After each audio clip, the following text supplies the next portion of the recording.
Katika maisha ya wanadamu, hasa wale ambao wamemwamini Mungu, wanaishi chini ya imani, wanaishi duniani wakiwa wamemwamini Mungu. Katika ulimwengu huo wanadamu walio chini ya imani ya kweli, kama ambavyo Tanzania yetu ina watu wanaomwamini Mungu aliye hai. Sasa katika maisha hayo ya wanadamu wenye imani, huwa wanapitia katika hatua kuu tatu za imani.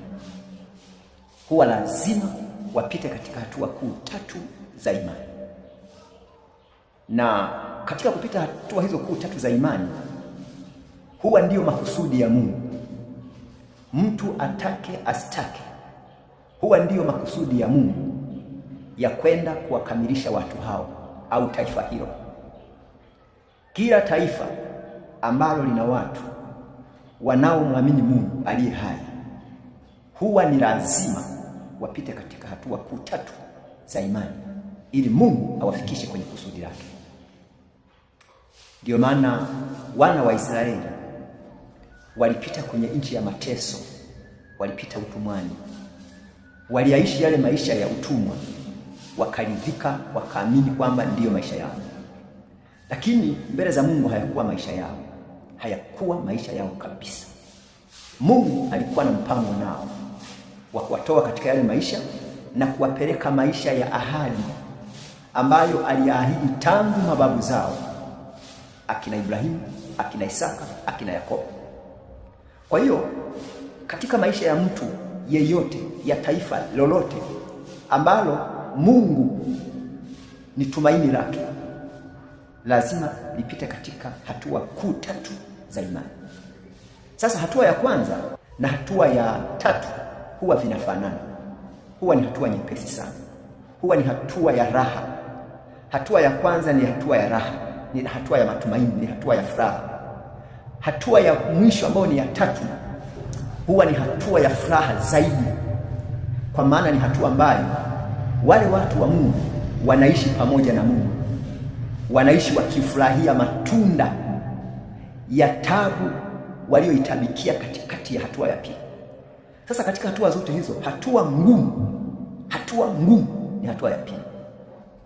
Nazungumza maneno haya mbele ya Watanzania nikiwa na furaha kuu ndani ya moyo wangu, nikiwa na furaha kuu, kwa maana kwamba kila mwenye imani katika nchi yetu ya Tanzania, aliyelia, anayehuzunika, anayeteseka katika mazingira haya ambayo nchi inapitia, yuko katika hatua ya pili. Katika hatua kuu tatu za imani, hatua ngumu ni hatua ya pili. Ndiyo maana nchi yetu na watu wa Mungu wanaoteseka kwa ajili ya nchi yetu hii wako katika hatua ya pili. Katika hatua hii ya pili ni hatua ngumu sana ambayo unaona hofu imetanda pande zote. Kwa nini hii hofu imetanda pande zote? Lengo kubwa ni moja tu, kuhakikisha linafutika. Lengo kubwa la hali hii iliyoko katika nchi yetu ya Tanzania kiroho ni kuhakikisha inafuta tumaini lililoanza katika hatua ya kwanza. Lengo kubwa kiroho ya hali hii iliyoko Tanzania ni kuhakikisha inaondoa matumaini yaliyoanza katika hatua ya kwanza ya imani. Nikupe mfano ulio hai. Unaona, Mungu alipotaka kuwakomboa taifa la Israeli, alimtuma Musa na Haruni. Musa na Haruni walipofika mbele ya wana wa Israeli wakiwa na fimbo iliyokuwa na miujiza, wakiwa na ishara ya mkono ambao ulipoingizwa kifuani ukatolewa, ulikuwa na ishara ya ukoma, lakini uliporudishwa ukawa katika hali ya kawaida. Walipotoa ishara hizo mbele ya wana wa Israeli, wana wa Israeli walifurahi, walishangilia, walibarikiwa, walipata nguvu ya kwamba sasa tunatoka. Hiyo ilikuwa ni hatua ya kwanza.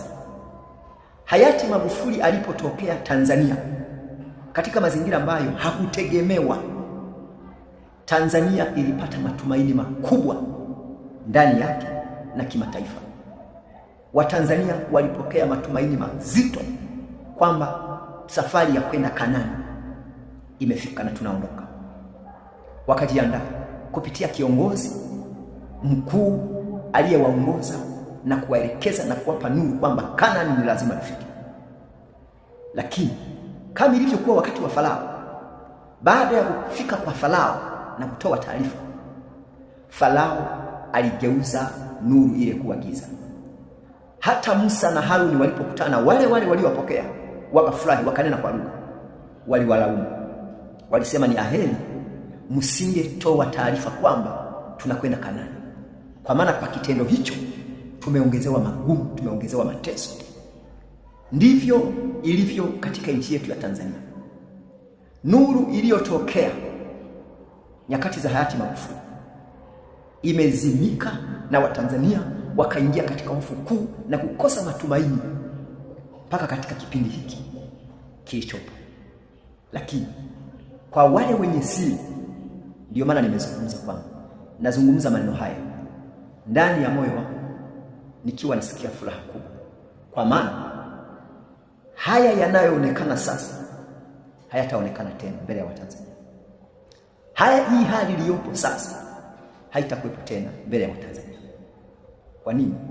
Kwa sababu kusudi la Mungu lililoanza kusimama kwa ishara kuu kupitia watumishi wake kama akina Magufuli lazima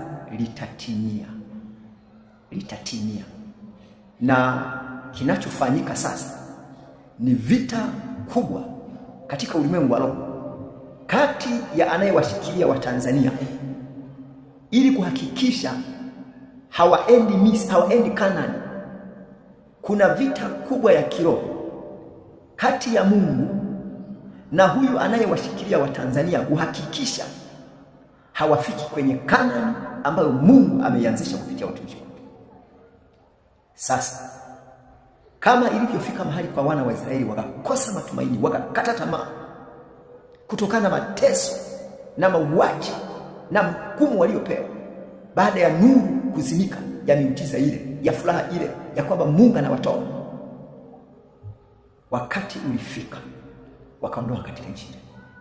Kwa hiyo mimi niliyeshuhudia nabii zilizosemwa katika nchi yetu ya Tanzania, saa hii inatokea tena baada ya mapito magumu katikati, pamoja na hii hali iliyofunika wingu la Tanzania.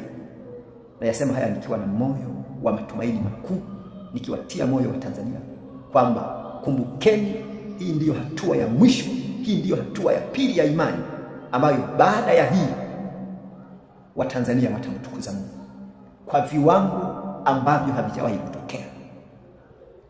Na haya yamekwisha kuwa. Asante Mungu, asante Yesu, haya yamekwisha. Hii ndiyo maana ya imani, na hii ndiyo maana ya siri ya ukombozi wa Mungu. Usifadhaike, usiogope. Haya yanayosimama sasa hayataonekana tena mbele ya Watanzania. Watanzania watamtukuza Mungu kwa viwango ambavyo havijawahi kutokea, na yamekuwa in Jesus name. Amen. Amen.